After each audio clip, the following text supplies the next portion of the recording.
Eden Park is under pressure. Once home to mainly rugby and cricket, the stadium now depends on concerts and major events to stay viable. With only a slim profit forecast next year, its CEO warns that without more big shows, the Auckland venue could face extinction.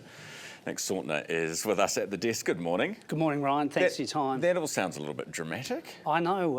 I think if every business needs to evolve, and Eden Park is just like any business, that over the last 6 years we've changed our business model, we've introduced concert content, we're a strategic asset for New Zealand and a community asset for Auckland, but we need greater flexibility to be able to hold major events. So forecasting 4.2 profit this year, yes, but then only 145,000 next year, yep. Fewer gigs next year than this year.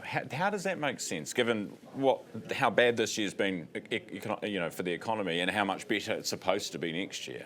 Well, unfortunately, our concert content next year is looking soft. So when we look at the past 12 months, we had 3 sold-out Coldplay shows. We've had also 2 Luke Combs. The year started well for us with 55,000 coming to Metallica, 70% of those attendees from outside of Auckland. Hotels being over 98% occupancy. But the rest of the year is looking soft for us. We know that sports crowds have diminished over the last sort of 10 years, so we need to look at alternate content. Obviously, music content is a priority for us, but when you look, we've got next year the Edinburgh Tattoo, we've got the Jehovah's Witness Convention, but the challenge for us is that our constraints a major deterrent for promoters to come to New Zealand. For us not to be able to hold a concert on a Sunday night or to be restricted to 4 shows in any given month, if an artist wants to come and do a residency, that's just impossible. But this is getting sorted, isn't it? Well, hopefully it is, and we welcome Chris Bishop's investigation.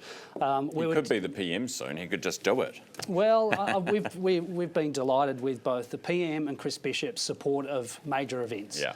The introduction of the event fund has been a real positive step forward, but that takes time. Oh, right. So that's the problem. It's not how much there is or anything like that. It's just that it's kind of come too late to be effective for next year. Yeah, that's right. And when we look to Australia, there's been Oasis, there's been AC/DC, Lady Gaga. So if that event fund had been implemented perhaps 12 months earlier, I think we would have had a much greater chance of having a stronger 26 of content. That's got to be frustrating. It is, but 27's looking really positive. But on the flip side, if we're looking at an event like a State of Origin, we can't even have a conversation until we get a consent. So I'm spending money with council to get a consent on an event that we might secure. Like 15 grand or something? Oh no, in some instances it can be hundreds of thousands of dollars. So our concert consent cost us millions of dollars. So we need business to be able to do business. Now, I was listening to an interview with you the other day, I think it was with Heather on ZB, and you mentioned that you used to, was it Melbourne Stadium or Sydney? Yes. You were with, and you said the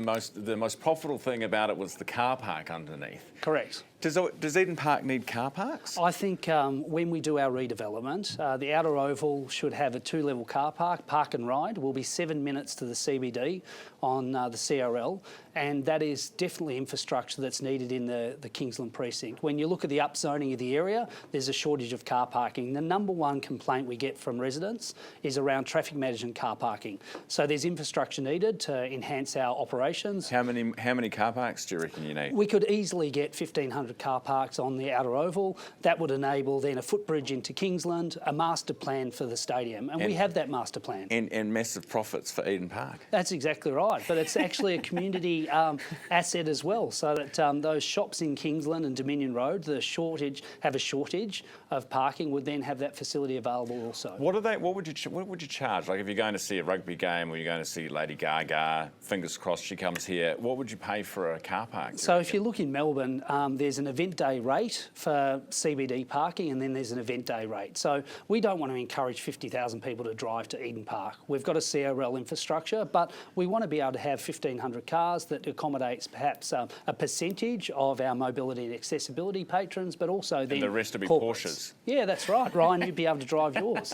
No, you're mistaking me with Mike Hosking.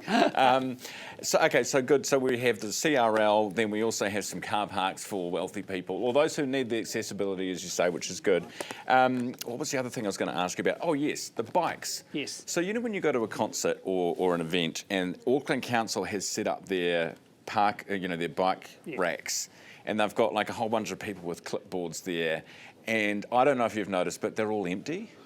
Do people actually want to bike to a concert? Well, for us, it's important to offer all demographics the opportunity to come to Eden Park. And what I would say is we do encourage consumption of both food and beverage at concerts. And so for us, we aren't encouraging people to get on bikes or e-bikes or scooters if they've been consuming alcohol, but there is a service provision. You've also got to remember we have 3,000 staff working on event days, and many of those do commute via public transport or via alternate methods. So having that service available is important, but there isn't high uptake at this stage. Nick, appreciate your time this morning. Good to see you as always. Nick Saunter, Eden Park Chief Executive.